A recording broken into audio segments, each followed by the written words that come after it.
Hi అండి. ఈరోజు నేనైతే ఇంట్లో చాలా ఈజీగా చికెన్ దమ్ బిర్యానీ ఎలా తయారు చేసి ఈ వీడియోలో చూపిస్తున్నాను. బ్యాచులర్స్ అయినా పెళ్ళైన అమ్మాయిలైనా పెళ్లి కాని అమ్మాయిలైనా ఇది చాలా ఈజీగా తయారు చేసుకోవచ్చు.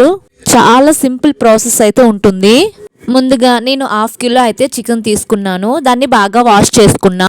అందులో 1 టీ స్పూన్ జీలకర్ర పౌడర్, అలాగే 1 టీ స్పూన్ ధనియాల పౌడర్, అలాగే 1 teaspoon garam masala powder, అలాగే రుచికి తగినట్టు సాల్టు, పెరుగు 2 టీ స్పూన్స్, నిమ్మరసం 1 టీ స్పూన్, అల్లం వెల్లుల్లి పేస్ట్ 1 టీ స్పూన్, అలాగే 1 టీ స్పూన్ నిమ్మరసం, 1 టీ స్పూన్ వీటన్నిటిని వేసిన తర్వాత బాగా కలుపుకోవాలి. ముక్కలకి బాగా ఇదంతా పట్టినట్టు కలుపుకోవాలన్నమాట. పెరుగు, అన్ని మసాలాలు, కారాలు అన్నీ కలిపి ఇంకా ఫైనల్గా ఇందులో కొంచెం పుదీనా కూడా నేను యాడ్ చేసుకున్నాను. ఒక 15 నిమిషాల పాటు దీన్ని ఫ్రిడ్జ్లో ఉంచొచ్చు, లేదంటే బయటనే పర్వాలేదు, మూత పెట్టేసి ఉంచేయండి.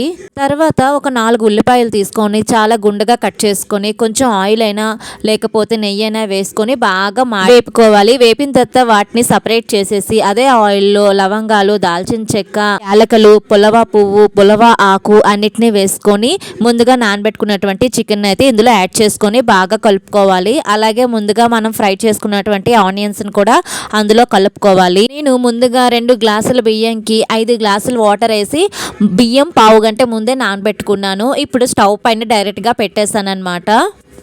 ఇందులో కూడా మనం బిర్యానీ గింజలన్నీ వేసుకోవాలి. జీలకర్ర, ఆవాలు, లవంగ, చెక్క, పులవ పువ్వు, బిర్యానీ ఆకు అన్నీ కూడా వేసుకొని బాగా కలుపుకోవాలి.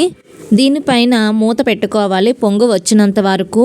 అలాగే దీన్ని మధ్య మధ్యలో కలపడం చేయొద్దు, ఎందుకంటే నేను బాస్మతి రైస్ని అయితే యూజ్ చేస్తున్నాను. వాటిని ఎక్కువగా కలిపినట్లయితే అవి బాగా గుండె అయిపోయే ఛాన్సెస్ అయితే ఉంటాయి. లేదంటే చిన్న సన్నం బియ్యం కూడా మనం యాడ్ చేసుకోవచ్చు. వాటిని ఎక్కువ టైం కలిపినా ఏం ప్రాబ్లం లేదు, కానీ తక్కువ టైమే కలిపినట్టు చూసుకోండి. ఎందుకంటే గిన్నె అడుగున కూడా అంటకుండా చూసుకోవాలి. కొంచెం ఒక్కొక్కసారి కలిపి మరి వెంటనే మూత పెట్టేయాలి. ఇందులో నేను లైట్గా అల్లం వెల్లుల్లి పేస్ట్ కూడా వేసుకున్నాను. అలాగే నెయ్యి కూడా యాడ్ చేసుకున్నాను, ఎందుకంటే రైస్ పొడి పొడిగా ఉంటుందన్నమాట, ముద్ద అవ్వదు ఎక్కువ. సో ఫైనల్గా నేనైతే స్టవ్ ఆన్ చేసేసి పెట్టేశాను. బాగా ఉడుకుతుంది.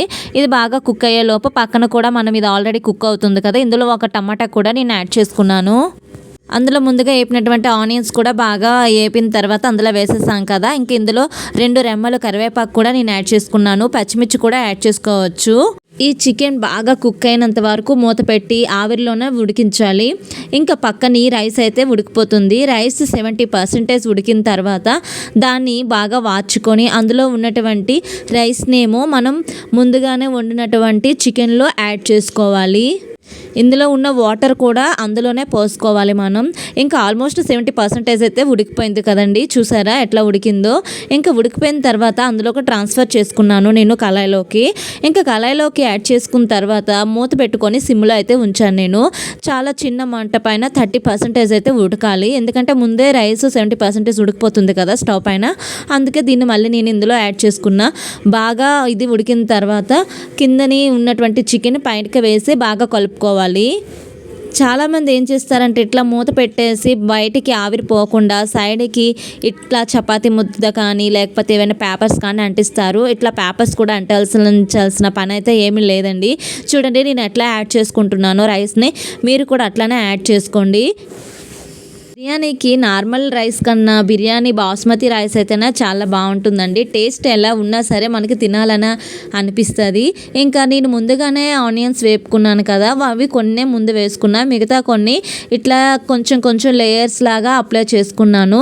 కొంచెం రైస్ వేసి అలాగే వాటి మధ్యలో కూడా ఇట్లా ఫ్రై ఆనియన్స్ అయితే నేను యాడ్ చేసుకున్నాను. ఇంకా వీటితో పాటు కొత్తిమీరని కూడా మనం యాడ్ చేసుకోవచ్చు. అలాగే ఫుడ్ కలర్ని కూడా యాడ్ చేసుకోవచ్చు. నేనైతే ఇక్కడ ఫుడ్ కలర్ని యాడ్ చేయడం లేదు, ఇది మ్యాండేటరీ అండి. చూడండి ఫైనల్గా అయితే నేను ఇట్లా కలుపుకుంటున్నాను. చాలా స్లోగా కలుపుతున్నాను అనమాట. వీడియో స్పీడ్గా పెట్టడం వల్ల చాలా స్పీడ్గా అనిపిస్తుంది, కానీ నేను చాలా స్లోగా కలుపుతున్నాను, ఎందుకంటే రైస్ అయితే విరిగిపోకుండా ఉంటుంది కదా అని. ఫైనల్గా చికెన్ దమ్ బిర్యానీ అయితే రెడీ అయిపోయిందండి. పైన కొత్తిమీర యాడ్ చేసుకుంటే ready. Thank you for watching this video.